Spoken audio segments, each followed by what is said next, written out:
안녕하신가요? 저는 지옥 같은 시집살이를 겪고 재작년 합의 이혼을 마친 40대 아줌마입니다. 저는 부모님 아래 늦둥이로 태어났는데요. 제 위에는 10살 터울 친오빠 하나 있고 엄마 아빠 이렇게 네 가족이에요. 제가 늦둥이라서 사랑도 참 많이 받고 자랐답니다.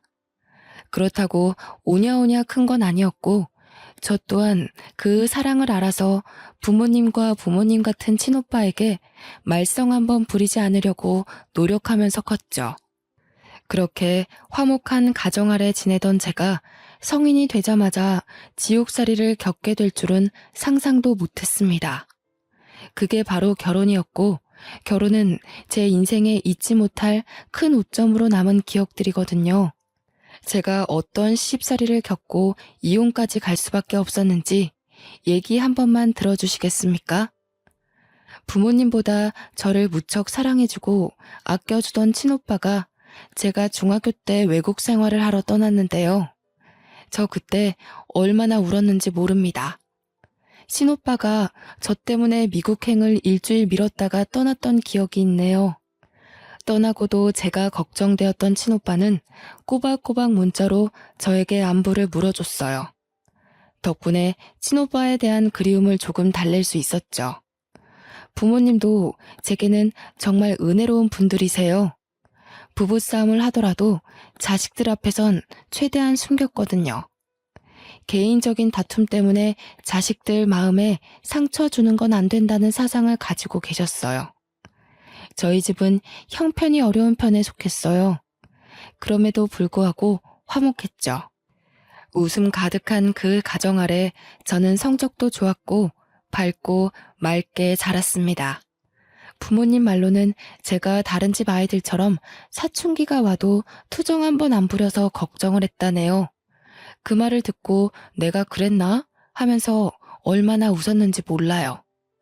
저도 부모님도 친오빠도 이대로면 우리 가족에게 인생의 고비는 딱히 없을 거라 생각하며 살았습니다.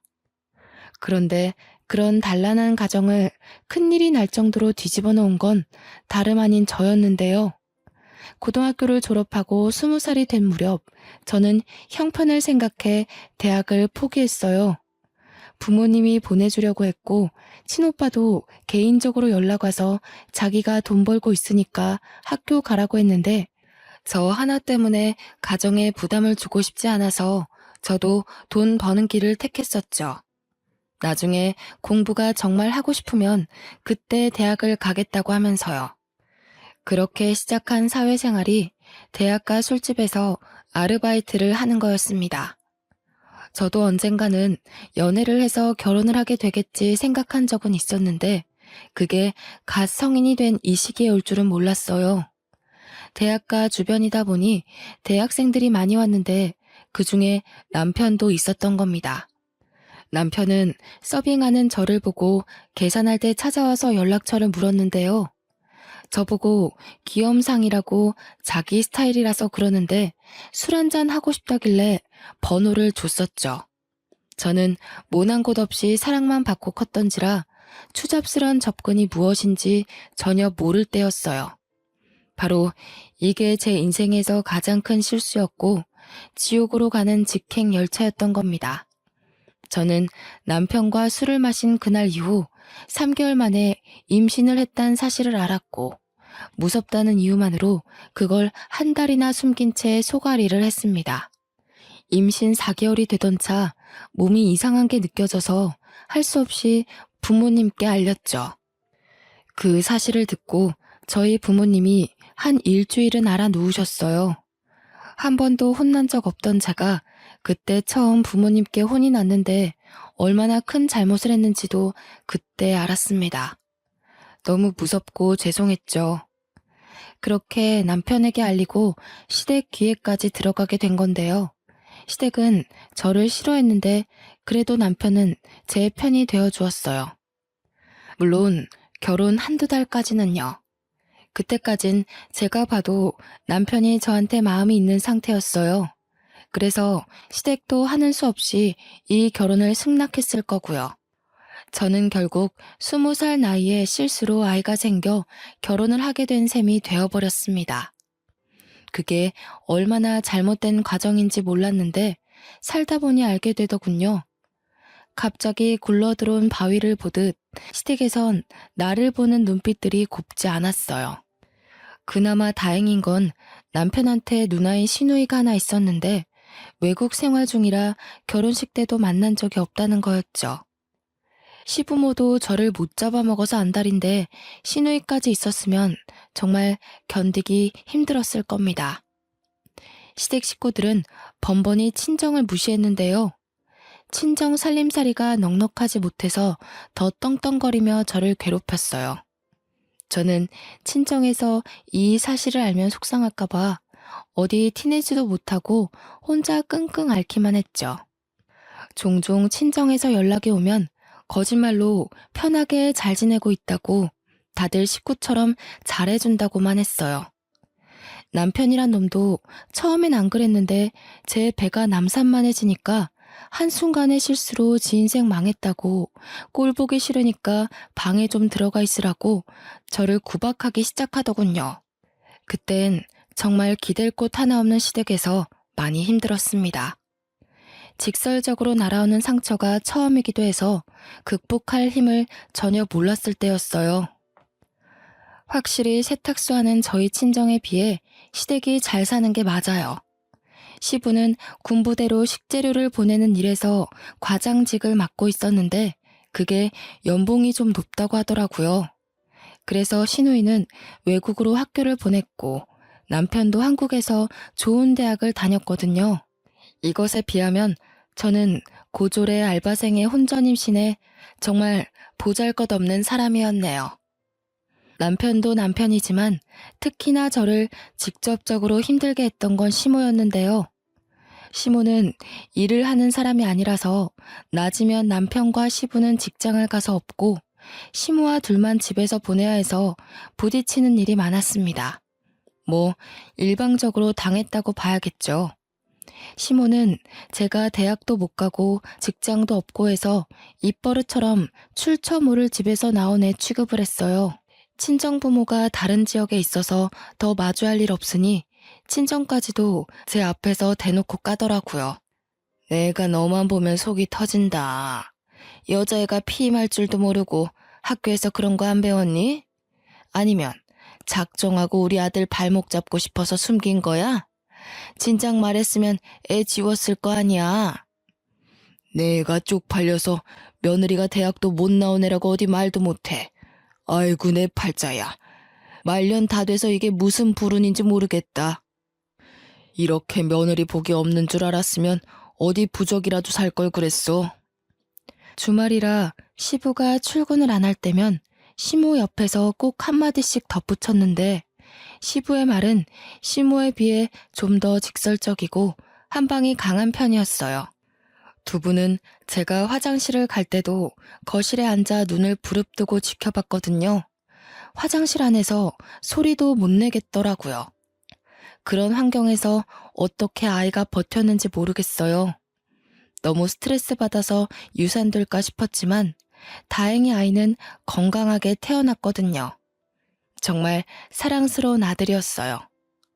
태어난 아들에게 엄마의 비참한 꼴을 보이고 싶진 않았는데 저는 예나 후나 식사 자리에서도 시댁과 겸상을 하지 못했습니다. 어디를 왔니? 저기 청소 덜 됐더라. 거실에 먼지 구덩이 한가득이야. 저거 먼저 닦고 와서 먹으렴. 앉기 전에 샤워 싹 하고 먹어. 먼지 잔뜩 묻히고 밥상머리 앉는 거 아니다. 항상 밥 먹을 때가 되면 시모가 제게 일을 시켰어요. 저는 그 의도가 무엇인 줄 알지만 눈치 없는 척하며 고분고분 행동했죠. 시댁 식구들이 식사가 끝날 때까지 돌아가지 않기도 했어요. 그래도 어린 아들 밥은 먹여주더라고요. 그거면 됐다 생각하며 하루하루 스스로를 다독이며 살았습니다. 저는 결혼하고 나서부터 밤에 혼자 올 때가 많았는데요. 언젠가부턴 너무 서럽던 나머지 아들이 깬 걸 알면서도 울음을 참지 못해 소리 내는 날이 늘어갔어요. 저와 남편은 제 배가 부르고 나서부터 각방을 썼는데 아들은 꼬박 저와 함께 자더라고요. 남편은 지 자식인데도 아들을 불편해하는 티를 내서 아들도 아빠 옆에 잘 안 갔거든요. 제가 이 각박한 공간에서 버틸 수 있는 유일한 이유는 바로 제 아들 때문이었어요. 아들이 없었다면 더는 버티지 못하고 가출을 했을 거고 친정에도 알리지 못해서 밖을 떠돌다가 여기저기 끼니를 구걸했을지도 모를 일이죠. 시댁의 거침없는 질타는 제 아들도 예외가 아니었는데요. 시모는 제 아들이 말을 알아듣기 시작하고부터 대놓고 앞담을 일삼았습니다. 으이구, 지엠이 닮아서 공부도 더럽게 못하네. 손주라고는 하나 있는 녀석이 공부를 이렇게 안 하면 쓰나. 네 아빠나 네 고모는 다 머리 좋은 사람인데 하필 닮아도 애미의 못난 부부만 닮았다니. 내가 손주 복까지 없는갑다. 아이고 머리야. 시모는 제 아들이 성적이 못 나와도 편식을 해도 어디 다쳐서 와도 전부 제 피가 섞여서라고 했습니다. 천박한 피가 섞이니 그 피를 받은 아들도 엄마 따라 둔치 같다고 하더군요. 저는 저를 욕하는 건 1000번 만번 참을 수 있지만 제 아이를 욕하는 건 엄마로서 참을 수가 없었어요. 아이가 한두 살 커갈수록 구박이 심해져서 몇 번은 아이를 계속 피신시켰지만 그것도 한두 번이지 계속은 무리가 있잖아요. 최대한 시부모님을 안 맞추치게 하고 싶은데 한 집이다 보니 그렇게도 못하고요. 그저 부디 아들이 몰라주길 바랬는데 어느 날 아들이 방에 단둘이 있을 때 정말 가슴 찢기는 말을 하더라고요. 내가 바보 같아서 엄마가 자꾸 할머니한테 혼나는 거야? 내가 잘하면 엄마 안 혼나도 돼? 나 때문에 엄마가 혼나는 것 같아서 미안해. 나 이제 바보 안 될게. 할머니한테 그만 혼나게 해줄게, 엄마.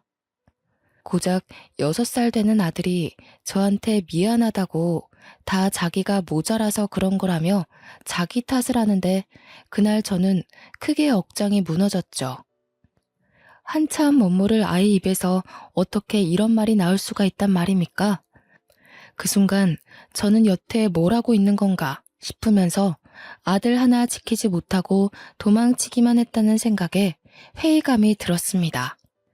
며칠 후 여느 때처럼 시모가 아들의 실수를 가지고 나무랄 때가 있었는데 아무리 그래도 어떻게 아이한테 자꾸 그런 심한 말을 할 수가 있나 싶어 그날은 저도 시모에게 대꾸를 했습니다. 어머님, 제가 미우신 거면 저만 나무라세요. 이 어린아이가 뭘 그렇게 잘못했다고 그런 모욕을 주세요? 어머님 때문에 애가 벌써부터 눈치가 늘어서 더 실수하는 거잖아요. 뭐야? 몇 년 좀 살았다고 이 시애미가 웃음니? 이제 대드네. 처음 우리 집 왔을 때는 고개 쳐받고 들지도 못하던 년이 꼴에 엄마 노릇 좀 하고 싶은가 보지? 제발 애 앞에서 말 좀 가려주세요. 어른이면 어른답게 아이 앞에서 모범을 보여야 하는 거 아닌가요? 제 아들 잘못 크면 어머님께서 책임지실 거예요? 어머님 손자잖아요. 어머님 아들 핏줄이잖아요. 버르장머리 없는 것이 어디라고 목소리를 높여? 니까짓 게 감히 이 시애미한테 훈수질하는 거니? 기가 막혀서 그동안 한 소리 하지 못해서 어떻게 참았다니? 이렇게 시애미 잡아먹을 것처럼 노려보고 싶어서 얼마나 벼르고 있었냐고. 저 분명 경고했어요. 또 제 아들한테 나쁜 소리 하시면 저 계속 안 참을 겁니다. 어머님이고 아버님이고 저는 제 아들만 생각하고 행동할 거예요. 그러고 나서 애 앞에서 제 꼴이 더 우스워질까봐 또다시 황급히 피하는 걸 택했습니다. 닫힌 방문 밖으로 시모가 소리 지르며 당장 나오라고 겁주긴 했다만 아들 챙기면서 애써 무시했죠. 솔직히 무서웠거든요.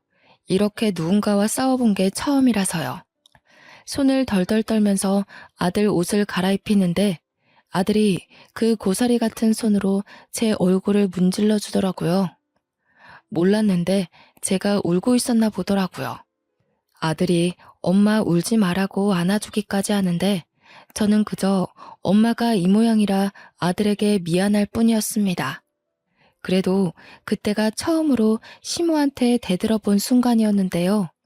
두세 마디 대들어서 그런가 그동안 꽉 들어찼던 응어리가 좀 뚫리는 느낌이더라고요. 약간은 숨통이 트이는 듯 했죠. 제 아들은 참 고맙게도 살얼음판 같은 환경에서 잘 커주었어요.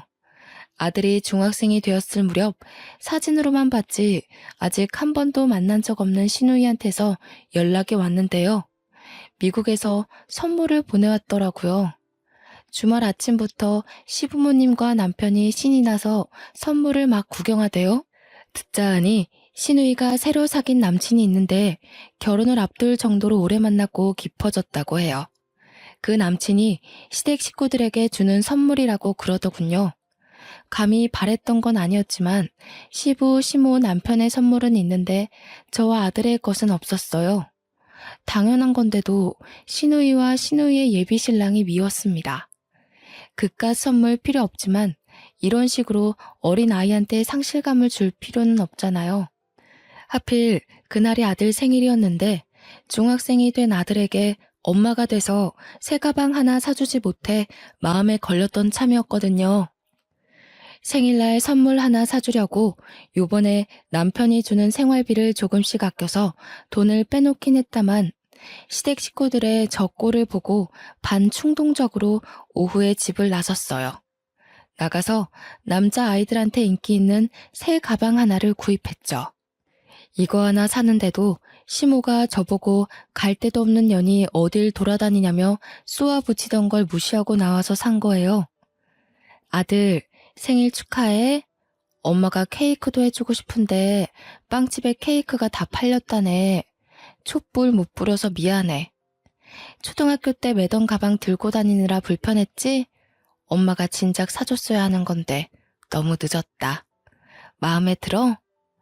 매번 제 눈물을 닦아주기만 했지 한 번도 눈물을 보인 적 없던 아들이 그날 제가 주는 선물을 받고 울더라고요. 어느새 저보다 커져버린 아이가 일어나서 저를 안아주는데 사춘기라 말수가 줄었던 아들이 제게 이런 말을 했습니다. 미안해 엄마. 내가 너무 어려서 아무것도 해줄 수가 없어서 미안해. 너무 고마워. 내가 빨리 커서 얼른 어른이 돼서 엄마를 이 지옥 구덩이에서 꺼내줄게. 엄마가 내 엄마라서 난 이미 행복하니까 나한테 미안해하지 마. 이때 들은 아들의 말을 저는 아직도 생생하게 기억하고 있어요. 아들이 이런 생각을 하고 있는 줄 몰랐거든요. 비로한 제 삶 때문에 한참 뛰어놀아야 할 나이에 너무 무거운 책임을 느끼게 해버리는 것 같아서 저는 더없이 속이 아팠습니다. 저와 아들은 그렇게 한참을 부둥켜 안고 서로를 위로했어요. 정말 오랜만에 느껴보는 따뜻한 마음이었죠. 아들은 그 후로 눈에 띄게 성적이 올랐습니다. 학원도 안 보내주는데 알아서 잘해주는 아들이 기특하더군요. 제가 시댁에서 노예처럼 부러져도 아들이 낡아빠진 환경에서 공부하는 것보단 그래도 이 집에서 몸 편하게 공부하는 게 좋잖아요. 이것 덕분에 버틸 수 있는 의지가 또 생겼나 봅니다. 제 나이 30대 후반을 향해 갈 무렵이었어요. 여전히 살얼음판 같던 집안이 한 번 더 난장판이 된 적이 있었는데요. 한날 남편이 진심으로 결혼하고 싶은 여자가 생겼다며 어여쁜 아가씨 하나를 집에 초대한 겁니다. 저와 아들이 집에 있는 거 알면서도 데려왔더라고요. 그런데 아가씨한테 저희를 뭐라고 소개했는지 아가씨는 전혀 개의치 않은 표정으로 집안 식구들에게 인사를 하더군요. 저는 이 이후 남편이 하는 말에서 저 아가씨가 뭣도 모르고 남편을 만나고 있구나 생각했죠. 아줌마, 저녁은 두부 전골로 해주세요. 제 여자친구가 두부 좋아하거든요. 은지야, 못 먹는 거 있어? 그럼 이 아줌마한테 말씀드리면 돼. 주문하면 알아서 해드릴 거야. 어머, 정말? 오빠는 집에 가정부도 있구나. 그런데 왜 가정부를 써? 집이 더 비좁지 않아? 그렇게 큰 집은 아닌 것 같은데. 아, 엄마가 허리가 아파서 요리가 안 되고 청소도 못 하시거든. 집안일 할 사람이 없어서 불렀지. 우리 집안이 가정부 하나 못 쓸 형편은 아니니까. 남편이 저를 창피해서 주변 사람들에게 소개 안 했다는 건 알고 있었지만 아예 총각인 것처럼 행세하고 다닌 줄은 몰랐습니다. 저를 앞에 두고 대놓고 와이프로 안 보는데 그걸 시부 시모는 별일 아닌 듯 지켜만 보더군요. 알고 보니 여자가 남편이 다니는 전자기업에 같이 근무하는 대리 직원이라고 하대요. 저와는 다르게 명문대의 대기업의 어린 나이임에도 대리 직원이라고 하니 시부모는 이미 그 여자한테 마음이 가버린 듯 보였어요. 제게는 한 번도 보여준 적 없는 따뜻한 표정으로 그 여자를 대하고 있었거든요. 어쩜 이렇게 곱게 생겼을까? 어린 나이에 벌써부터 대리라고요? 어지간히 노력형인가 보네. 부모님이 두 분 다 교사라고 들었는데 그런 말 다 했지. 더 안 봐도 사람이 야무지겠어. 시집살이도 남편의 개무시도 다 참겠는데 이건 좀 고비더라고요. 무엇보다 아들도 함께 있는 자리였어요. 아들이 저와 같이 밥 먹고 싶어서 야자를 빼고 막 하교한 참이었거든요. 그래도 아들이 대학 가기까지 이 집에서 쫓겨날 수는 없기에 꾹 참았습니다. 제가 상처를 받을수록 마찬가지로 아들도 상처받고 있다는 걸 안 후부터는 웬만해선 아들 집에서 이런 못날 꼴 안 보이려고 엄청 노력하고 있습니다. 좀 지내다 보니 시부모랑 남편 눈에 안 띄고 지내는 법을 나름 터득해 갔는데 결국 또 아들에게 상처를 준 셈이었죠. 그때였어요. 제가 아들의 눈치를 보면서도 아무 말 못하고 있는데 아들이 들고 있던 문제집을 냅다 던져버리는 겁니다. 그 문제집이 잘못 나갔다면 남편의 발등에 찍힐 뻔한 위치였어요. 지금 엄마 앞에 두고 뭐 하는 거예요? 아빠라는 사람이 이래도 돼요? 엄마가 얼마나 더 참아야 되는데요. 다들 이것밖에 안 되는 사람이었어요? 집 구성이 구정물 투성인 건 알았지만 상식도 개념도 말아먹은 줄은 몰랐네요. 저 자식이 뭐라는 거야 지금? 버릇없게 어디서 행패야? 사춘기라고 시위하는 거야? 속옷바람으로 쫓겨나고 싶어? 지금 손님 온 거 안 보여? 당장 방에 들어가.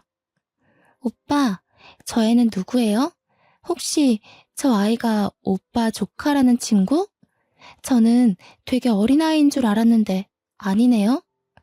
이봐요 아줌마, 이 남자 유부남인 거 알고 만나는 거예요? 이 남자가 제 아빠고 저 사람이 내 엄마예요. 아빠가 실수로 나 만들어 놓고 아빠 하기 싫다면서 아줌마 만나는 파렴치한 사람이라고요. 생각 똑바로 바뀐 사람이면 이런 남자 만나지 마세요. 인생 종쳐요. 그 여자는 이 사실을 처음 듣는 얼굴이었어요. 옆에서 모든 사실을 숨기고 있었는지 남편은 화가 나서 제 아들에게 다가와 냅다 뺨을 내리치더라고요. 아들이 그 힘에 밀려 자빠졌는데 그렇잖아도 놀라있던 저는 허둥지둥 아들에게 달려갔습니다. 이미 아들의 뺨이 붉어졌더군요. 심지어 남편이 끼고 있던 반지에 긁혀서 생치기까지 난 겁니다.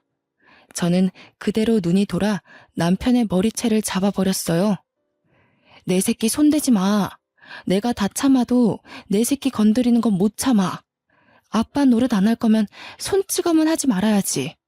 네가 무슨 자격이 있다고 내 자식한테 손을 대. 아, 인연이 돌았나? 안 놔? 무식하게 손부터 먼저 쓰고 있는 게 누군데? 내가 진짜 손 대봐? 네 자식 제대로 참교육 시켜줘? 놓으라고 이년아. 제가 아무리 먼저 머리채를 잡았다고 하더라도 남자의 힘을 어떻게 이기겠습니까? 게다가 시모의 시부까지 덤비며 저한테서 남편을 구해내더라고요. 저는 곧바로 바닥에 내팽겨쳐졌고 화가 난 남편이 뒤늦게 저를 발로 차기 시작했어요. 머리끝까지 화난 남편이 눈에 뵈는 것 없이 저를 마구 밟는데 그걸 보고 놀란 여자는 불이 나게 도망을 가버렸습니다. 여자가 소리 지르는 바람에 남편이 아차 싶었는지 급하게 여자를 쫓아가더군요. 아들이 저를 감싸 안으며 상태를 살펴주는데 남겨진 우리에게 이젠 시부와 시모가 호통치기 시작했어요. 이래서 못 배워먹은 놈들은 상종을 하면 안 되는 거였는데 진작에 낙태를 했어야 했어. 유산을 시키던지 해서 우리 아들 발목 못 잡게 했어야 했다고. 어쩌자고 이런 썩은 족쇄에 걸려서는 새끼나 애미나 어쩜 이렇게 똑같은지 모르겠네. 아이고 속 터져. 그렇게 아끼는 네 새끼 데리고 당장 우리 집에서 나가. 나가서 길바닥에 나앉든 구걸을 하든 알아서 하고 당장 내 눈앞에서 꺼져. 더러운 것들이 집에 드니까 집안 꼴이 이 모양이지. 시부가 아들 품에서 저를 잡아 끌며 현관 밖으로 내쫓으려는데 그걸 아들이 쫓아와서 말렸어요. 뭐 하시는 거예요? 우리 엄마한테서 그 더러운 손 치우세요. 할아버지가 무슨 자격으로 우리 엄마를 만져요? 그래요. 이딴 집 냄새나서 살기 싫으니까 나갈래요. 비키라고요. 아들의 힘에 밀려난 시부는 다 늙은 몸이라 힘 한 번 못 써보고 바닥을 굴렀습니다. 시모가 놀라서 시부를 부축했는데요. 동네방네 들릴 정도로 어린 놈의 새끼가 지 할애비 죽인다고 막 악을 쓰더군요. 저는 아들의 부축을 받고 그대로 시댁을 나오게 되었어요. 저와 아들의 꼬라지를 보면 가출보다는 쫓겨난 게 더 어울리는 사정이었죠. 저 혼자 쫓겨난 거라면 어디 골목 구석에 가서 하룻밤 보내면 되겠다만 아들이 있는 상황에서 그럴 수는 없었어요. 아들마저 저처럼 비루한 삶을 살게 할 수는 없잖아요. 그래서 어쩔 수 없이 친정에 연락하게 되었는데 10여 년 만에 제 사정을 처음 고백하는 순간이었죠. 집을 나왔다는 제 사정을 듣고 놀란 친정은 새벽임에도 그 먼 거리를 달려서 저와 아들을 데리러 왔습니다. 왜 여태 말 안 했어? 어떻게 사람이 사람한테 이런 짓을 할 수가 있냔 말이야. 당장 앞장서거라. 내가 오늘 가서 사돈 같지도 않은 그 시궁창 집안 다 때려 부실 테니까. 아휴, 이 어린 것을 때릴 데가 어디 있다고. 우리 새끼 얼굴 흉진 것 좀 봐. 아니, 아빠라는 사람이 어떻게 지 아이 뺨을 쳐? 하렘이 하렘이 되는 사람은 또 이걸 지켜만 봐. 무슨 그런 집안이 다 있다니. 우리 손자 얼마나 놀랐겠어. 친정 부모는 저와 아들의 몰골을 보고 많이 화가 나서 시댁을 알려주지 않으면 경찰을 통해서라도 찾아낼 심산이었어요. 친정 부모님의 재촉에도 제가 머뭇거리고만 있자 아들이 대신 나서서 시댁 주소를 알려주는 겁니다. 일이 커지는 게 걱정되어 말해주길 망설였던 건데 불안한 눈으로 아들을 바라봤더니 아들이 그냥 손을 꼭 잡아주더군요. 그런데 하필 가는 길에 친오빠한테 전화가 오더라고요. 시차가 달라도 친오빠는 한국이 새벽인 줄 알아서 전화를 안 하는데요. 급한 일인가 싶어서 엄마가 전화를 받았어요. 어머, 한국 왔다고? 이렇게 갑자기? 그래, 결혼할 여자가 있다고 했지? 근데 아들, 우리가 지금 집에 없어. 급하게 순이 시댁에 가는 중이다. 글쎄, 그 집에서 내 딸 몰골을 거지꼴로 만들어놨잖니. 내 귀한 손자 뺨까지 때리면서 꺼지라고 했다더라. 뭐라고요? 그게 무슨 말이에요? 순이 다쳤어요? 저번 달까지만 해도 그런 말 없었는데. 지금 순이랑 같이 있는 거예요? 시간이 몇 시인데 이 시간에 사람을 밖에 내보낸다니요. 순이 이 미련한 것이 시댁에서 종살이 하면서도 말을 안 했더라고. 혼자 끙끙 앓기만 하고 10년 넘게 굴려지며 살았다는 거야. 너 순이 성격 알잖아. 어디 말썽 한번 부린 적 없는 애라는 거. 자기네들이 뭔데 내 딸한테 함부로 욕하고 손찌검을 한다니? 순이 이 녀석을 정말... 그래서 어디에요? 지금 갈게요. 그 집 주소 좀 보내주세요. 저도 들은 이상 가만 못 있어요. 거기 가서 뵐게요, 엄마. 친오빠가 10여 년 만에 한국을 돌아왔는데 결혼 준비를 하기 위해서라고 했어요. 결혼할 여자도 한국 여자라고 했고요. 기쁜 소식으로 돌아온 오빠에게 여동생이란 작자가 이런 못난 꼴로 맞이해서 그것도 미안했습니다. 친오빠가 절 얼마나 걱정하고 있을지, 저 때문에 얼마나 화가 났을지 저는 알거든요. 어릴 때 친오빠는 제가 친구한테 빌려준 볼펜을 못 받고 있을 때 직접 나서서 그 친구를 참교육시키는 사람이었어요. 늘 저를 과하게 아껴주고 든든한 뒷배가 되어준 사람이라는 말이죠. 제 2의 아빠와도 같은 사람인데 제가 시댁에서 처맞고 살았던 소리를 듣고 얼마나 눈이 돌았을지가 보였어요. 이때는 오히려 시댁이 걱정되었네요. 상대적으로 가까웠던 우리가 먼저 시댁에 도착했고 엄마가 나서서 무작위로 초인종을 눌렀습니다. 한참 반응 없던 대문이 열리고 남편이 짜증 가득한 얼굴로 나오는데 아빠가 그대로 머리채를 잡고서 집 안으로 밀고 들어갔습니다. 진짜 누구야? 뭡니까? 장인어른께서 여길 왜... 우선 이거 놓으시고 말씀하세요. 갑자기 찾아와서 왜 이러세요? 잠깐만요, 장인어른. 그래, 이 자식아. 내가 네 장인어른이다. 감히 내 딸을 쥐잡듯 잡으면서 부려먹었겠다. 내 딸이 당한 상처만큼 너도 오늘 처맞을 줄 알아. 나 오늘 네 뼈 하나 부러뜨리기 전까지 집에 안 간다. 거실에서 대판 소란이 나니 방 안에 있던 시부모도 자다 일어나 놀라서 튀어나오더군요. 어머머, 사돈어른 아니세요? 연락도 없이 왜 오셨어요? 근데 지금 뭐 하시는 겁니까? 남의 귀한 자식을 왜 그렇게 쥐어뜯어요? 다짜고짜 야밤에 찾아와서 놓으세요 좀. 네 자식 귀한 건 알고 내 자식 귀한 건 왜 몰랐다니? 이 옆에 내야. 너 우리 딸 어떻게 손댔어? 이렇게 손댔니? 이렇게 잡고 흔들었어? 10년 넘게 이런 식으로 우리 딸 가슴에 대못 박은 거야? 엄마가 자기 아들 살리려는 시모의 머리끄댕이를 사정없이 잡아당겼는데요. 평소 탈모가 있던 시모의 머리카락이 후두둑 빠지는 거 아니겠어요? 어머머, 내 머리카락. 이봐요, 안사돈. 도대체 이게 무슨 행패란 말입니까? 내 머리카락 어떡해? 내가 여기 돈을 얼마나 들이고 있었는데. 아! 시모가 소리 지르며 절망하는데 엄마는 아랑곳 않고 또 시모의 머리끄댕이를 잡으려 했어요. 그러자 시부가 다급히 말리더라고요. 엄마도 여자인데 시부는 완전 제압하는 식으로 엄마를 떼어냈습니다. 안사돈, 그만 못해요? 경찰에 신고하기 전에 당장 나가요. 이 야밤에 이게 무슨 짓입니까? 식구끼리도 주거 침입죄 성립되는 거 몰라요? 이런 식이면 저희도 더 이상 사돈 대우 못 해드려요. 엄마가 시부한테 힘을 못 쓰고 있자 우리 아들이 나서서 엄마한테 힘쓰는 시부를 떼어냈어요. 시부는 그런 손자에게 네가 벌인 짓이냐고 고래고래 호통치더군요. 그때 도어락 비밀번호를 지고 누가 들어왔는데요. 응? 이 집에 더 들어올 사람이 없는데 싶었는데 친오빠랑 웬 여자가 같이 등장하는 겁니다. 정말 오랜만에 보는 친오빠였지만 마냥 반길 수 없는 상황이었어요. 그런데 친오빠가 어떻게 시댁집 도어락을 열고 들어올 수가 있지?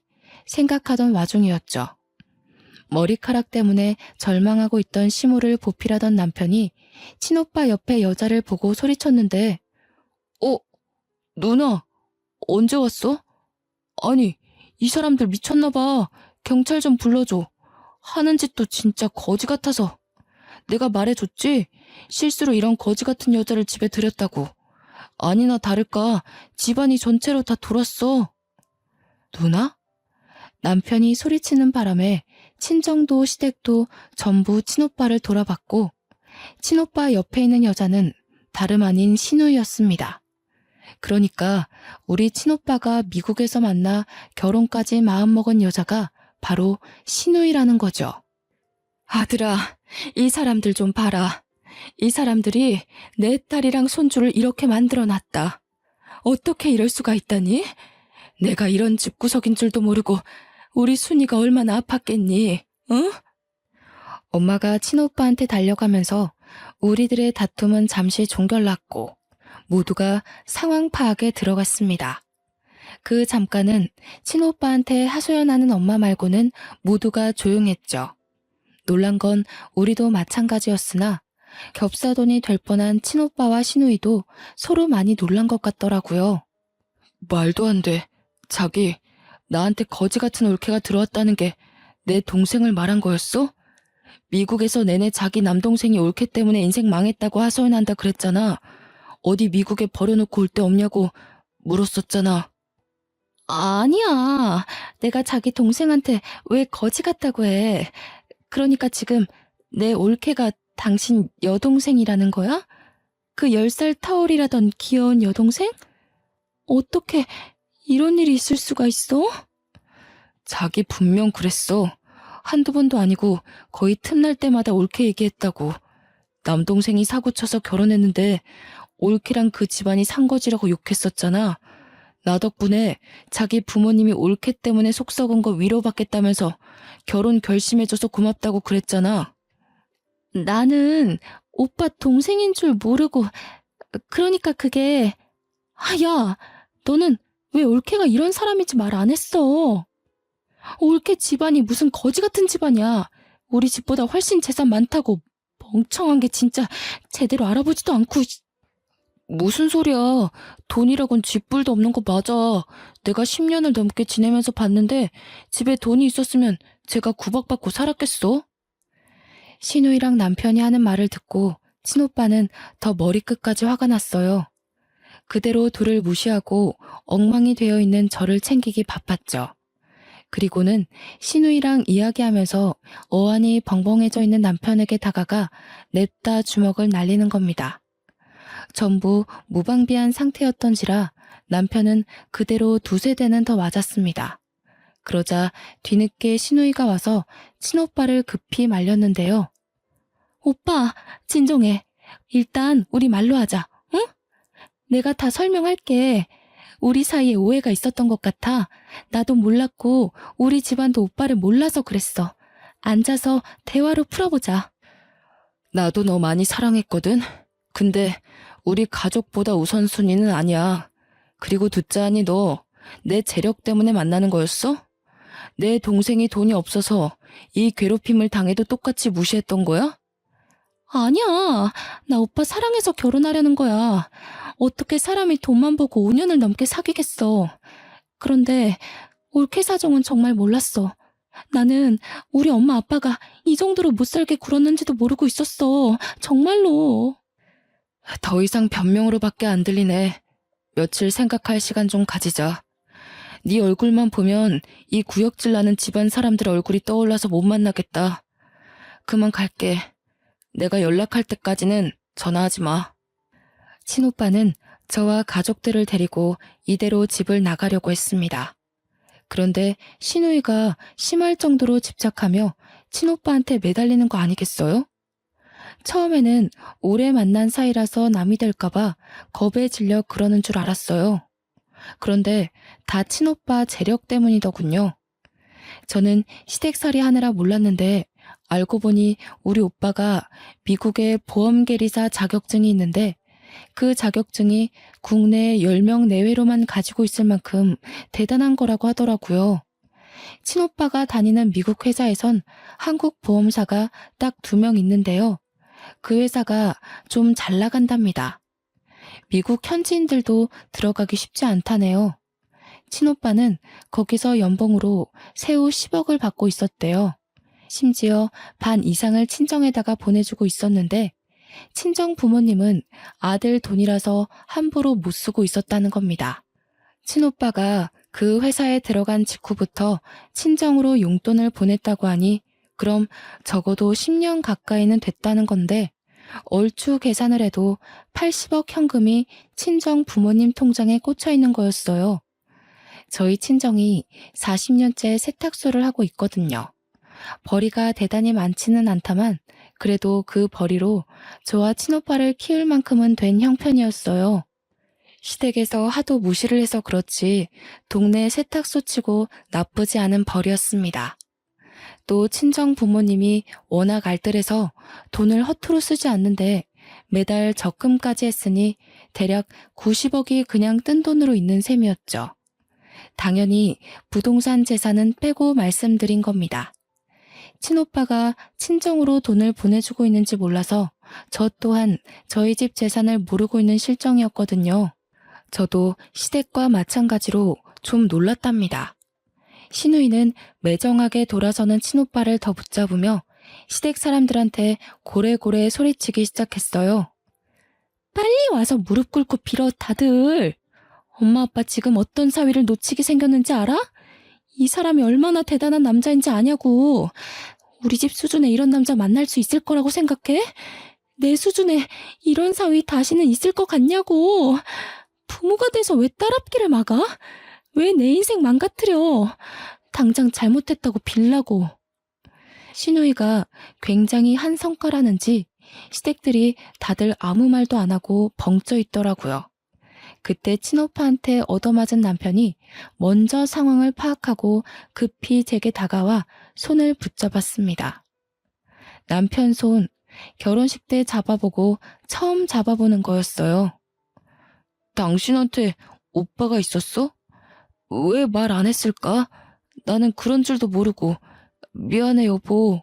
진작 말했으면 내가 여보한테 더 잘했지. 그동안 내가 심했지? 진심으로 사과할게. 못 배운 사람이라고 천박하다 욕할 때는 언제고 이제 와서 이러는 건 너무 속보이지 않아? 내 아들한테 손대고 바람 피고 나 사람 취급 안 할 때가 불과 어제야. 당신이 어제까지만 해도 날 개 취급했다고. 바람을 폈어? 이 썩을 놈이 심지어 바람까지 폈다고? 야, 그 여자 어딨어? 그 여자도 당장 데려와. 소송 때려서 빨간 줄 그어줄 테니까 당장 연락해. 아닙니다, 장인어른. 정말 죄송합니다. 전 몰랐어요. 장인어른 장모님께서 이런 대단한 자녀를 두신 줄도 모르고 잘못했습니다. 이렇게 빌게요. 한 번만 용서해 주시면 안 될까요? 이제부터 지극정성으로 따님 모실게요. 구질구질하게 이러지 마. 집안 재력이 어떤지 알면 잘하고 모르면 막대해도 되는 거니? 그래, 네 말대로 합의 이혼하자. 네가 그렇게 주구장창 노래 불렀던 합의 이혼 해줄게. 그리고 오빠, 절대 이 집이랑 엮이지 마. 돈에 미친 사람들이야. 친오빠가 저를 정말 많이 아낀다고 했잖아요. 그래서 친오빠는 늘상 부모님보다 제 말에 더 끔뻑 넘어가는 사람이었어요. 그래, 네가 아니라고 하면 아닌 거야. 순이 너 말대로 할 테니까 너도 더는 걱정 마. 이 사람들이랑 다시는 엮이지 않게 해줄게. 오빠 이제 한국에서 일할 거거든. 스카웃 받은 거라 연봉 협상에서 미국 회사에서 받던 것보다 높아. 너랑 우리 조카 내가 책임지고 더는 힘들지 않게 해줄게. 신우이와 관계를 잠시 보류하며 생각해본다던 친오빠는 곧바로 이 자리에서 신우이와의 관계를 끝내버렸어요. 한순간에 의견을 탈바꿈하며 종결을 선언해버리니 신우이 눈이 헷가닥 돌아버리는 겁니다. 더 안 달라서 친오빠를 잡고 늘어지는 걸 이제 저를 잡고 애걸하기 시작하더라고요. 내가 이렇게 빌게 올케. 나 올케 오빠 없이 못 살아. 올케랑 나랑 얼굴 한 번 안 본 사이잖아. 초면이나 다름없는데 어떻게 이리 매정할 수가 있어. 우리 엄마 아빠랑 동생이 괴롭힌 거지. 나는 올케한테 잘못한 거 없잖아. 똑같이 천박한 핏줄이잖아요. 아가씨나 저 인간이나 시부모님 핏줄 받은 건 똑같은데 뭐 얼마나 다를까요? 그리고 그 피를 물려받은 제 아들이 당신들 때문에 엇나갈까 걱정 많이 했거든요. 다행히 시어머니 말대로 제 아들은 제 피만 가득 받았나 보더라고요. 뚝 부러지게 자라주는 것 보면. 저희는 그대로 시댁 식구를 외면한 채 나와버렸습니다. 시부모님은 차마 지네들 체면 구기지 못해서 자식들한테 원망만 듣고 있더라고요. 자기 자식들한테 질타받는 시부모님을 보는데 그것만큼 큰 벌이 있을까 싶었어요. 제가 이혼하러 갈 때도 친오빠는 연차를 내면서까지 동행해 주었거든요. 마음 약한 제가 또 시댁에 휘둘릴까 걱정되었던 거죠. 이혼 서류를 준비를 마치고 시댁으로 들어서는데 며칠 못 본 사이 시부모님 얼굴이 많이 퀭해졌더라고요. 남편도 신우이도 마찬가지였습니다. 신우이는 친오빠를 보자마자 또 달려들면서 매달리는데 많이 울었는지 얼굴이 퉁퉁 부어 있었어요. 남편은 제 일에 방해된다며 신우이를 데리고 잠시 방 안으로 들어갔고 저는 남편과 시부모님이 보는 앞에서 필요한 부분에 도장을 찍어 나갔죠. 여보, 윤우는 어떻게 지내? 한 번씩 윤우 생각날 때 연락해도 될까? 그래도 내가 아빠인데 평생 아빠를 안 보고 살 순 없는 거잖아. 아빠가 이렇게 살아있는데 어떻게 아빠 없이 커? 신경 쓰지 마. 윤우는 이미 초등학생 때부터 아빠 없다고 선생님들한테 말하고 다녔대. 이미 아빠 없이 크는 거에 적응했으니까 괜히 감정 낭비 안 하는 게 좋을걸? 윤우애미야, 우리가 그래도 함께한 정이 있잖아. 다시 한번 생각해 볼 수는 없겠니? 이혼녀 꼬리표가 붙으면 너도 이미지에 타격을 입을 거 아니야. 우리가 생각이 짧았다. 남의 집 귀한 자식한테 너무 모질게 대했어. 반성 많이 하고 있으니 어떻게 한번 생각해봐 줄 수는 없는 거냐? 내가 어디 가서 사정하는 사람이 아니란 거 애미 너도 잘 알 거 아니니. 그런데도 지금 내가 이렇게 사정을 해. 시애비 체면 봐서라도 이혼은 참고 넘기면 안 될까? 착각하시는 게 있는 것 같아서 말씀드릴게요. 자꾸 정이 있다고 하는데 저는 어머님 아버님께 단 한 번도 정을 느낀 적이 없어요. 그리고 때를 지나서 하는 반성은 반성이 아니에요, 아버님. 미련이고 후회지. 이쯤에서 이 집 식구들이랑 학을 뗄 수 있어서 다행일 뿐이네요. 소송 안 하는 것만으로도 고맙게 하시고 다신 보는 일 없도록 합시다. 저는 도장만 찍고 그 자리를 벗어났습니다. 친오빠도 신우이한테 모진 소리를 더했나 봐요. 친오빠가 나오는 방 안에서 신우이의 통곡 소리가 새어나오더라고요. 그렇게 한 2년이 흘렀는데요. 그 사이 한 번도 시댁 식구를 마주치는 일은 없었습니다. 아, 신우이는 아직도 친오빠한테 연락하며 시들어 가는 중이라고 들었어요. 친오빠가 번호를 바꿨는데도 기어코 그걸 알아내 연락을 한다더라고요. 그리고 우리 자랑스러운 아들이 20살이 되었는데요. 아들은 어른이 되자마자 쇼핑몰 창업을 했어요. 그런데 그게 남성 대표 쇼핑몰로 빠르게 자리매김했다는 거 아니겠어요? 돈을 헤프게 쓰는 아이는 아니지만 친오빠한테서 받은 용돈으로 늘 옷을 살 때부터 알아봤어야 했는데 이렇게 대단한 일을 이뤄낼 줄 몰랐어요. 막 시작했는데 벌써부터 일반 회사원보다 더 높은 연봉을 받고 있네요. 한 번은 어른이 되자마자 사회생활로 뛰어든 아들이 걱정이더군요. 저도 대학 안 가고 바로 일했잖아요. 그래서 혹시나 아들이 사회에서 저 같은 취급을 받을까봐 아들에게 왜 대학 안 가냐고 조심스레 물어봤어요. 대학 안 간 엄마는 이렇게 삶이 피고 대학 간 아빠는 쫄딱 망하지 않았어? 나보고 쫄딱 망한 길잡이를 따라가라고? 나는 죽을 때까지 엄마만 보고 갈 거야. 엄마의 발자취를 따라가면 성공할 거란 확신이 있거든. 그리고 멋진 삼촌도 봐봐. 중간에 대학 자퇴했다고 들었는데. 참 예쁘고 똑부러지는 아들이지 않나요? 이 때문에 별로 대학 갈 생각이 없다는 아들에게 저는 더 말하지 않았습니다. 스스로 잘해준 아들이 앞으로도 어련히 알아서 잘할까요? 중학생 때 저를 안아주고 울면서 엄마를 꼭 지옥 구렁텅이에서 빼내주겠다고 다짐했던 아들은 옛날에 친오빠가 저를 극진히 아꼈던 것처럼 똑같이 저를 모시고 있어요. 저는 친오빠가 해준 아파트에서 아들의 효도와 함께 호강하며 살고 있답니다. 말년까지 그런 시댁에서 불행하게 살다가 가는 건 아닌가 참 속상했거든요. 제가 무슨 잘못을 했길래 하늘은 내게 이런 시련을 주실까 원망도 했었고요. 그런데 지금은 하루하루가 훨훨 날아갈 것만 같네요. 너무 행복해요. 저도 사랑을 받던 존재라는 걸 잠시 잊고 살았었는데 다시 그 기분이 되살아났답니다. 제 사연이 좀 흥미로우셨을지 모르겠어요. 이왕 들려드리는 거 지루하지 않게 해드리고 싶었는데 어떠셨는지요? 피가 마르도록 미움을 받더라도 모두들 사랑받을 수 있는 존재라는 걸 꼭 마음속에 새기셨으면 해요. 이만 글을 마무리해야겠습니다. 아들이 눈 나빠진다고 그만 자러 가자고 하네요. 그럼 지금까지 제 사연 들어주셔서 너무 감사합니다.